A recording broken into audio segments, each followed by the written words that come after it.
देखो भाई, एक होती है मेरी आइडेंटिटी मैट्रिक्स होती है। आइडेंटिटी मैट्रिक्स क्या होता है? आइडेंटिटी मैट्रिक्स सबको पता ना। आपको का वर्क है उसका जो डेटर्मिनेंट है ना, आइडेंटिटी मैट्रिक्स का जो डेटर्मिनेंट है वो इक्वल टू 1 होगा भाई। अरे सबको पता होगा, अगर मान लिया आइडेंटिटी आपकी 2x2 ऑर्डर की हो तो वो ये होती है 1 0 0 1, और 3x3 ऑर्डर की हो तो कौन सी होगी मेरी? वो 3x3 ऑर्डर की मेरी ये होती है 1 0 0 0 1 0 0 0 1। ये मेरी कौन है भाई? 3x3 ऑर्डर की। तो आपको कहा कि है अगर आपके मैट्रिक्स आइडेंटिटी है ना तो उसका डेटर्मिनेंट कौन होता है मेरा भाई? 1 होता है। उसके बाद सेकंड आपकी भाई जीरो मैट्रिक्स है। जीरो मैट्रिक्स क्या होती है? जीरो मैट्रिक्स जिसके सारे एलिमेंट मेरे कौन हो भाई? जीरो। तो उसका जो डेटर्मिनेंट है, determinant of zero matrix, determinant of zero matrix is कौन होता हो मेरा भाई? जीरो ही होगा। कि अगर आपकी जो मैट्रिक्स हो जीरो मैट्रिक्स हो और सारे एलिमेंट उसके कौन हो? जीरो, तो उसका जब आप निकालोगे डेटर्मिनेंट तो मेरा कौन होगा भाई? जीरो ही बनेगा। उसके बाद है भाई आइडेंटिटी होगी और जीरो मैट्रिक्स होगी। इसके बाद मेरी भाई डायगोनल मैट्रिक्स है। डायगोनल मैट्रिक्स,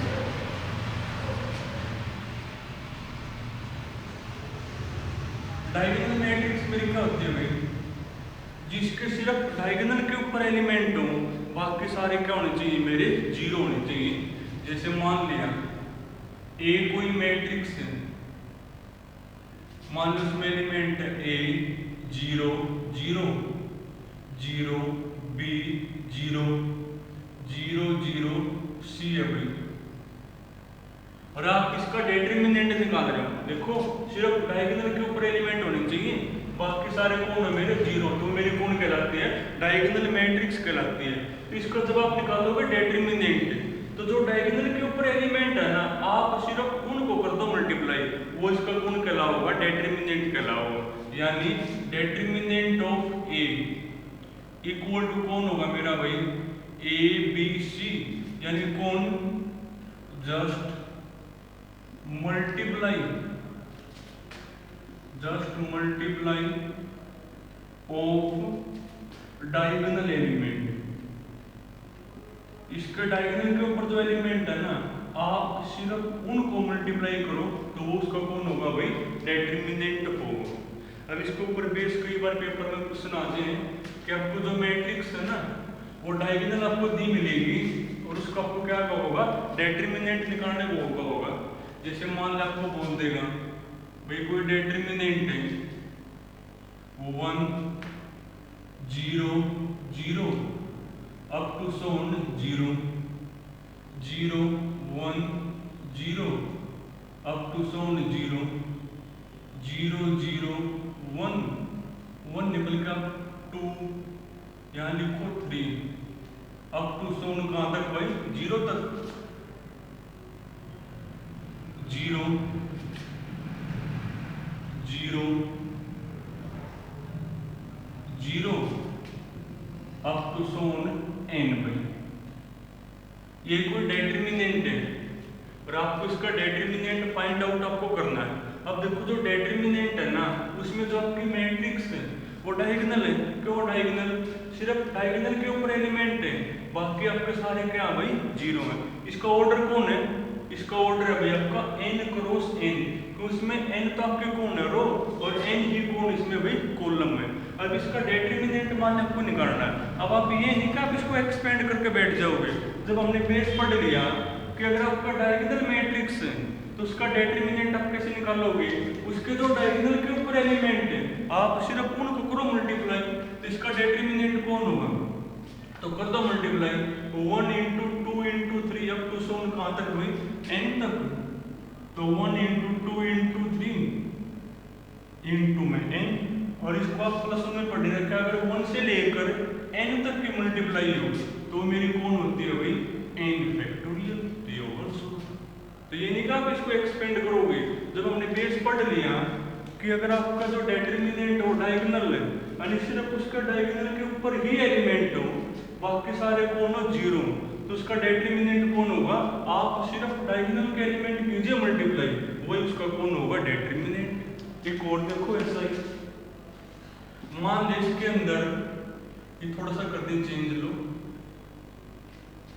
ऐसे दिया होता 2, यहाँ पे मान लो 2 का स्क्वायर, यहाँ पर मान लिया 2 की पावर 3, और यहाँ पे मान लिया लिखा हुआ भाई 2 की पावर n लिखा हुआ है, और ये डिटरमिनेंट मान लिया आपको फाइंड आउट करना है।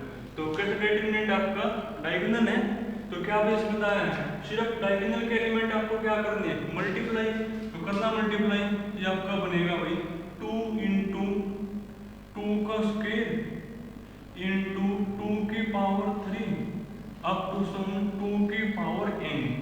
अरे सिर्फ डायगोनल के एलिमेंट हो जाएंगे मल्टीप्लाई, अगर आप इसको एक्सपेंड करोगे तो कोई फायदा नहीं। जब हमने बेस पढ़ लिया कि अगर आपकी मैट्रिक्स डायगोनल है और उसका डिटरमिनेंट फाइंड आउट कर रहे हो, तो सिर्फ डायगोनल के जो एलिमेंट है वो कर दीजिए मल्टीप्लाई, वही कौन होगा, उसका डिटरमिनेंट। थोड़ा और कर लो सिंप्लीफाई, इस है तो 2, इस है 2 की पावर 1, और ये हमने छोटे क्लास में पढ़े रखे हैं, जब बेस सेम हो और मल्टीप्लाई में हो तो पावर लेके क्या हो जाएंगे, ऐड हो जाएंगे। तो करना ऐड एक बार, तो 2 की power 1 plus 2 plus 3 plus up to sum n, और ये मेरा कौन है भाई, नेचुरल नंबर का सम नहीं है, क्या होता है फॉर्मूला, फॉर्मूला होता है 2 की पावर, फॉर्मूला होता है भाई n into n plus 1 upon में कौन 2, तो ये होगा 16। और देखो भाई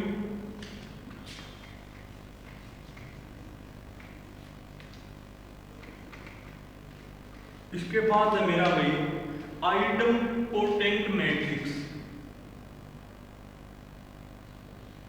आइटम पोटेंट मैट्रिक्स। देखो क्या होती है मेरे लिए भाई, मान लिया ए कोई मेरे पास मैट्रिक्स है और उसका स्क्वायर करने पर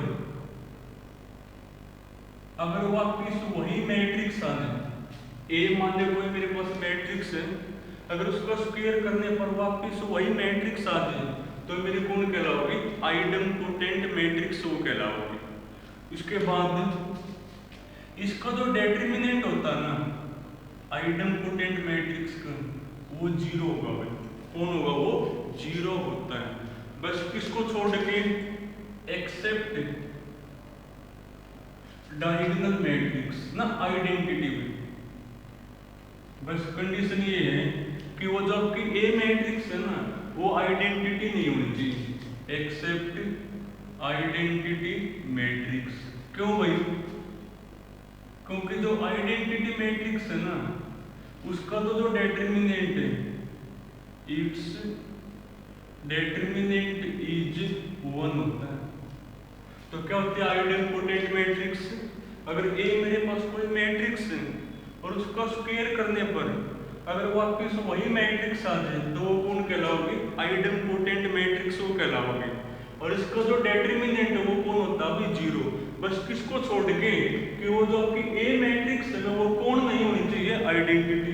क्यों भाई, देखो हमने पढ़ रखे हैं आइडेंटिटी का स्क्वायर करो वो भी आइडेंटिटी आएगा, आइडेंटिटी की पावर 3 निकालोगे वो भी आइडेंटिटी होगा, 4 पावर निकालोगे वो भी कौन होगी, मेरी आइडेंटिटी।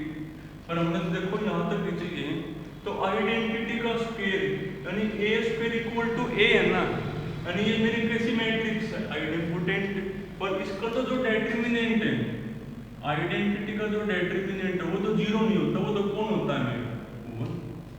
तो सिर्फ आइडेंटिटी को छोड़ के बाकी अगर मेरे पास कौन सी मैट्रिक्स हो, आइटम पोटेंट मैट्रिक्स, तो उसका जो डिटरमिनेंट है वो इक्वल टू कौन होगा भाई, जीरो होगा। इसके बाद देखो एक होती है मेरी भाई इनवॉल्यूटरी मैट्रिक्स, इनवॉल्यूटरी मैट्रिक्स में, इनवॉल्यूटरी मैट्रिक्स देखो क्या होती है मेरी इनवॉल्यूटरी मैट्रिक्स। मान लिया ए आपके पास कोई मैट्रिक्स है, उसका स्क्वायर करने पर अगर आइडेंटिटी मैट्रिक्स आ जाए, मान लिया ए कोई मैट्रिक्स है और उसका स्क्वायर कौन है मेरा भाई आइडेंटिटी मैट्रिक्स हो, तो ए मेरी कैसी मैट्रिक्स कहलाओगी, वो इनवॉल्यूटरी मैट्रिक्स वो कहलाओगी। और इसका जो डेटर्मिनेंट है ना, या तो 1 होगा और या -1 होता है। यानी अगर आपकी जो मैट्रिक्स है वो कौन हो, इनवॉल्यूटरी हो, यानी उसका स्क्वायर करने पर अगर आइडेंटिटी मैट्रिक्स आती हो तो वो कौन कहलाओगी मेरी इनवॉल्यूटरी। और उसका जो डेटर्मिनेंट है या तो 1 होगा या फिर कौन होगा भाई -1 होगा, तो वो मेरी कौन होती है इनवॉल्यूटरी मैट्रिक्स होती है।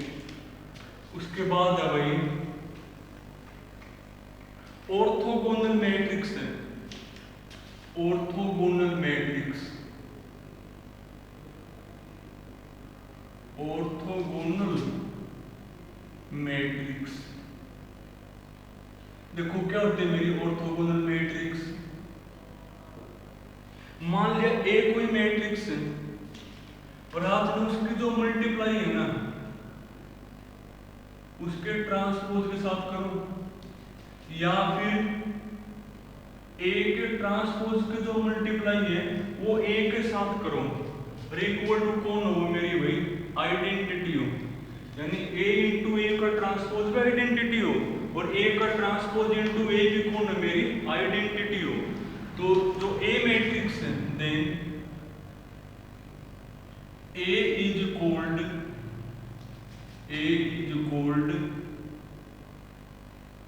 Orthogonal matrix. तो जो ए है ना वो मेरी कौन कहलाओगी भाई ऑर्थोगोनल मैट्रिक्स वो कहलाओगी। अगर ए के मल्टीप्लाई करो ए के ट्रांसपोज के साथ, चाहे ए के ट्रांसपोज के मल्टीप्लाई करो ए के साथ, वो इक्वल हो, किसके इक्वल हो आइडेंटिटी की। तो जो मेरी ए मैट्रिक्स है वो कैसे कहलाओगी भाई ऑर्थोगोनल वो कहलाओगी। उसके बाद determinant of orthogonal matrix, determinant of orthogonal matrix is, या तो वो 1 होगा या फिर वो कौन होता है भाई -1 होता है। इज आइदर 1 या फिर वो कौन होगा भाई -1 होगा। तो अगर आपकी जो मैट्रिक्स है वो कैसी हो ऑर्थोगोनल, और आप उसका निकालोगे डेटर्मिनेंट तो वो कौन होगा 1 होगा या फिर कौन होगा वो -1 आएगा। क्या होती है ऑर्थोगोनल मैट्रिक्स, अगर आप किसी मैट्रिक्स की जो मल्टीप्लाई उसके ट्रांसपोज के साथ करो या ट्रांसपोज के मल्टीप्लाई उसके साथ करो इक्वल हो, और वो किसके इक्वल हो आइडेंटिटी के इक्वल हो, तो मेरी कौन कहलाओगी ऑर्थोगोनल मैट्रिक्स। और जब आप उसका निकालोगे डेटर्मिनेंट या तो वो 1 होगा या फिर वो कौन होगा -1। एक चीज और भाई modulus of determinant of orthogonal matrix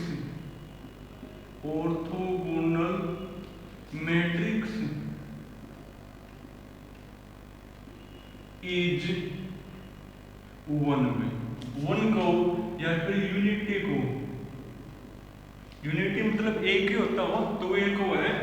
जो ऑर्थोगोनल मैट्रिक्स है ना उसका जो डेटर्मिनेंट है अगर आप उसका मॉडुलस लोगे यानी मोड लोगे तो वो कौन होगा मेरा 1 होगा। क्यों?